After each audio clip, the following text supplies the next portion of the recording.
Você viu a última? Os Estados Unidos acaba de assinar um decreto que impõe tarifas de 50% sobre quase todos os produtos brasileiros exportados para lá. Sim, o tarifaço, que começa a valer dia 1º de agosto. E aí você pode estar se perguntando, pô, ok, o que é que isso tem a ver com o gráfico do dólar, com o Forex que eu opero no meu MetaTrader? Essa é exatamente a conexão que eu vou fazer aqui nesse vídeo. Antes de mais nada, uma guerra tarifária é uma disputa comercial onde os tiros são impostos. Os Estados Unidos estão basicamente dizendo que todo produto brasileiro que entrar lá vai levar 50% de tarifa na cara, a não ser que esteja na lista de exceções, como suco de laranja, petróleo, aviões, celulose. Isso cria um impacto econômico direto. Quem não for incluído nessa lista vai enfrentar barreiras altíssimas, o que pode derrubar exportações, inverter os fluxos comerciais, menos exportações ou menos dólares entrando no Brasil, isso reverbera no câmbio. O real tende a se desvalorizar e o dólar a se valorizar, especialmente contra o real. Então, o par USD-BRL e o dólar futuro tendem a subir. Esse tipo de decisão gera um gatilho macroeconômico real que afeta expectativas, risco global e fluxo de capital. E quem opera Forex sabe que é o que determina o movimento do mercado. A sua arma não é a notícia, mas é como você aponta essas notícias para entrar nos seus trades. Vamos imaginar, se setores como café, carne ou aviões fossem afetados, a exportação cairia e o fluxo de entrada do dólar diminuiria, o que pressiona o real. Mas mesmo com exceções, a existência da tarifa geral de 50% cria incerteza e contamina o medo de expor capital em real. Isso por si só já pode gerar fuga de capital e impacto no par USD-BRL e no dólar futuro. Hoje você pensa, mas Tony, pô, isso precisa virar uma guerra comercial de verdade para afetar o mercado? Ou já é suficiente só indicar o risco? Calma, o impacto dessa decisão é imediato. O mercado ele interpreta a tarifa de 50% como um sinal claro de tensão comercial e desvantagem para o Brasil. Na prática, isso pressiona o dólar para cima frente ao real. É simples. Se o Brasil enfrenta uma barreira de entrada nos Estados Unidos, a expectativa de entrada de dólar na economia brasileira diminui. E menos dólar disponível significa dólar mais caro. Resultado, o par USD-BRL ou dólar futuro tende a subir. Além disso, esse tipo de medida costuma gerar bastante incerteza. Os investidores internacionais passam a exigir mais prêmio de risco para manter dinheiro aqui no Brasil. A saída de capital estrangeiro é outro fator que impulsiona o dólar para cima. E o real, claro, perde seu valor. Em momentos como esse, o mercado de câmbio vira um reflexo direto das relações diplomáticas e comerciais. Para nós que somos traders, a gente precisa aproveitar essas oportunidades para também tirar grana do mercado, porque as decisões macroeconômicas influenciam diretamente os preços dos ativos. E o que eu estou mostrando aqui para vocês, pessoal, é justamente isso, trazendo uma narrativa baseada nos fatos, a tarifa de 50% ela já foi decretada. Isso vai impactar determinados ativos que não estão dentro do universo de Forex, alguns estão dentro do universo de futuros, mas a gente tem que se ater a, ok, eu entendo a narrativa, entendo a pressão macroeconômica que isso vai trazer. Entendendo isso, eu posso basear nisso para fazer uma operação específica ou várias operações no sentido desse movimento. Então, se eu entendo que o dólar pode se valorizar nos próximos dias, nas próximas semanas, enquanto esse tarifaço se manter, eu posso me posicionar comprado, porque eu sei que a tendência ela é compradora. Mas não apenas isso, eu preciso validar esse contexto no gráfico, porque eu não pego a notícia enquanto trader e já abro o ativo e compro. Eu preciso saber se o ativo ele está barato, se ele está caro, se ele está perto de uma região de liquidez, se ele está perto de uma região de demanda, de oferta, se tem order block, se tem imbalance, ou seja,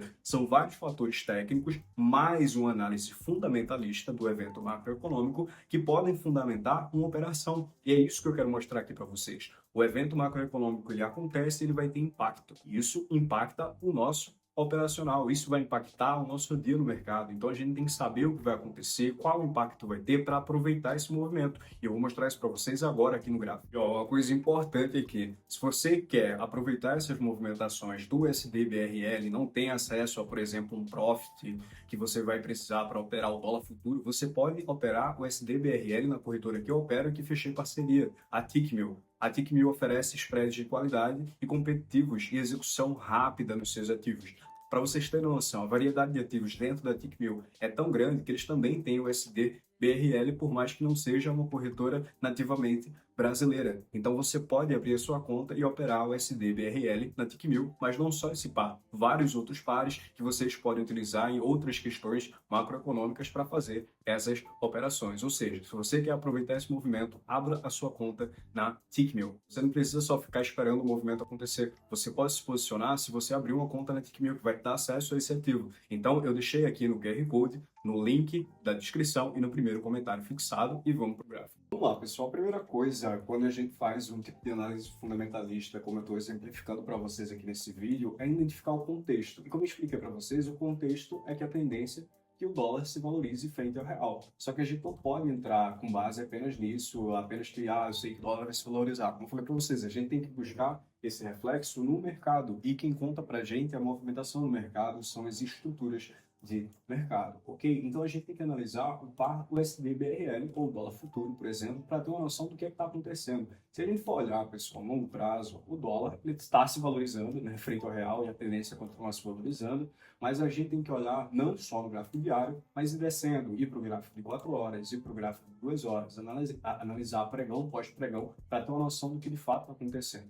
Nesse momento, a gente vê que a gente está tendo uma desvalorização no preço do dólar com relação ao real. Só que aqui acontece o seguinte, essa desvalorização ela está acontecendo só nesse range aqui, porque se a gente for puxar um pouco para trás aqui, o mercado está em tendência de alta, a gente não está em tendência de queda, a gente está passando apenas por um período de correção. Com base nisso, eu entendo que, por exemplo, essa notícia que saiu do tarifácio, o capital estrangeiro fugindo daqui do Brasil, aumentando o preço do dólar, isso pode significar que, a partir desse momento, a gente pode ter sim uma valorização, ou seja, um impacto macroeconômico e geopolítico dizendo para a gente o que pode acontecer com relação ao mercado para além de uma análise técnica, para além da análise do Smart Money. Só que aí a gente valida isso no Smart Money, certo? Então, por exemplo, aqui, ó, no gráfico de 1 hora, a gente já consegue identificar várias coisas que aconteceram nesse exato momento.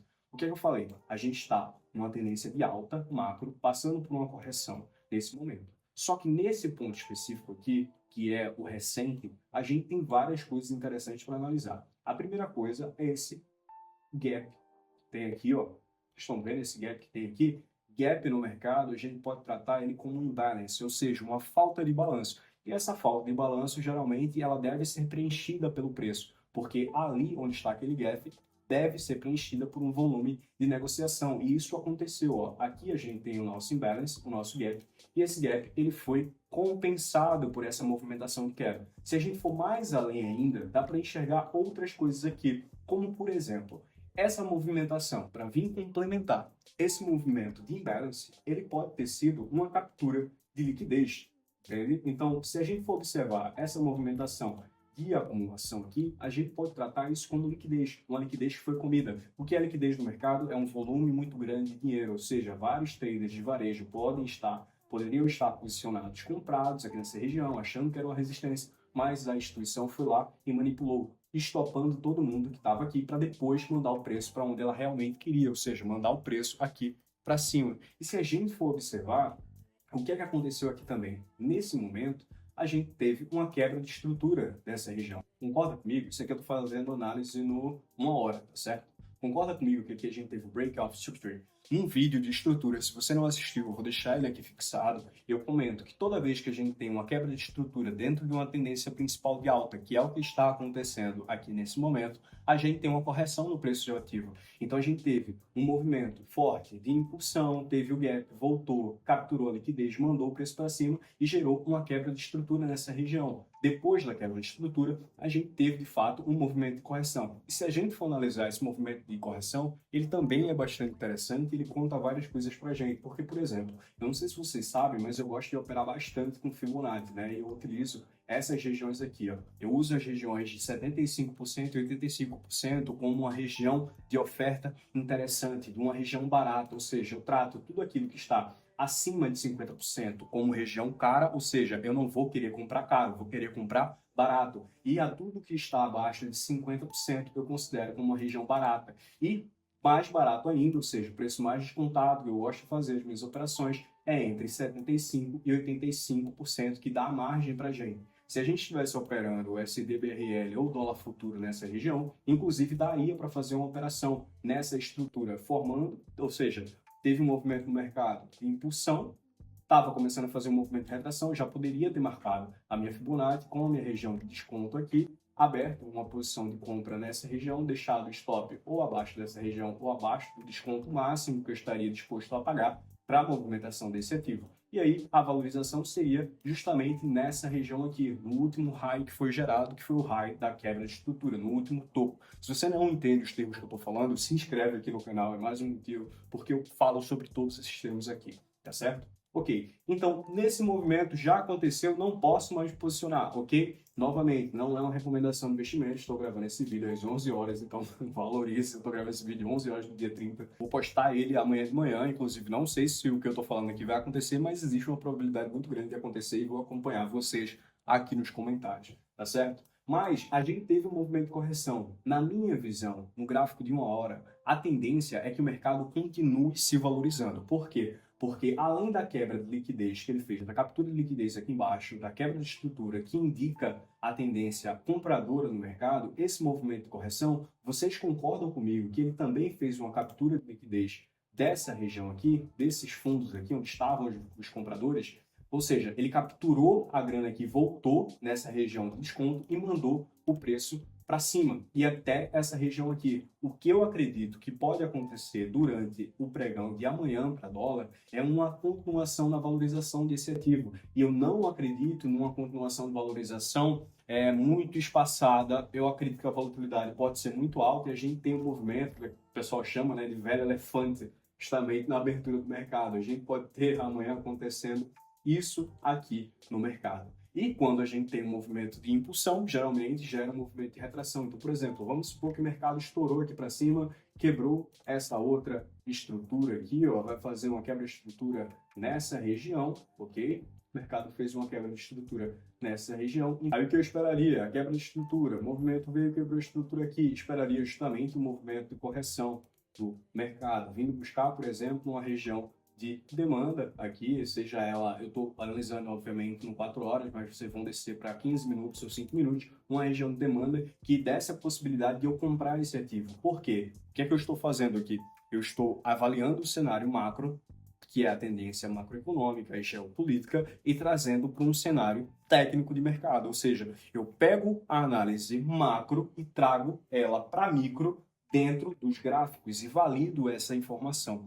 E isso é o que eu quero trazer. A intenção desse vídeo é essa: como a gente pode utilizar eventos macroeconômicos e geopolíticos para se posicionar no mercado. Então a gente identifica o movimento e busca a validação técnica desse movimento no mercado para poder se posicionar. Inclusive, amanhã, no dia 31, a gente tem notícias importantes aqui para o dólar. O que pode acontecer? Pode acontecer de não ocasionar na valorização se o resultado dessas notícias vierem negativas para o dólar. Então o dólar ele vai se desvalorizar não necessariamente apenas contra o real, mas contra todas as moedas, porque se vier ruim para o dólar, ele vai se desvalorizar contra as outras moedas. Mas, caso contrário, se a notícia vier positiva, a gente pode ter uma valorização de 1, 2, 3% que seja para o dólar futuro. Por quê? Porque vai estar alinhado não só o resultado positivo do dólar, mas também o impacto macroeconômico da decisão do tarifaço e também o aspecto técnico. Então, tudo isso alinhado a uma análise macroeconômica, Smart Money Concept, geopolítica e etc. Espero que vocês tenham gostado desse vídeo. Se gostou, curte, comenta, compartilha e não esquece de abrir tua conta na TickMill. E ainda mais, entra no nosso grupo lá no Telegram. A gente tem um canal no Telegram e eu vou compartilhar o resultado disso aqui para vocês, para ver o que é que aconteceu no pregão de hoje quando você está assistindo esse vídeo. Então, no link da descrição está o nosso canal no Telegram. Entra lá, te vejo lá. Tamo junto, é só o começo. Vamos hackear o mercado financeiro, galerinha. Valeu, fui!